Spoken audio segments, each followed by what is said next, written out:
বাজান বাজান এই কথা কন। বাজান, এই যে রুমি, তুমি তো ওরে পছন্দ করতা, আমি এখন রাজি, তুমি খালি বিয়ে করলেই হইব। আমি রাজি না।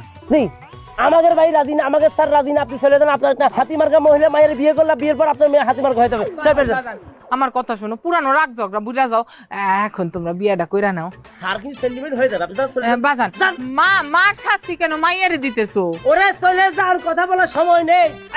এই যে বাবাজি, আমি চলেছি, আমি সাহেলা। সি সি সি সি সি। আমি কি আপনারা বিয়ে করব?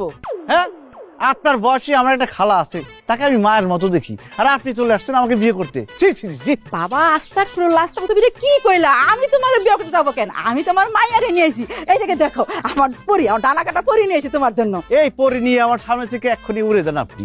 এই মেয়ে তো মনে হচ্ছে প্রাইমারি স্কুলে পড়ে। আমি তোমার বয়স কত? 5 না 6? না না বাবাজি, ও প্রাইমারি না, ও হাই স্কুলে পড়ে। ওর বয়স 17, ওর বিয়ের উপযুক্ত বয়স হয়েছে। মিথ্যুক মহিলা তো মিথ্যা কথা বলতেছে। রতন, ওনাকে এখান থেকে বাইর করে দাও।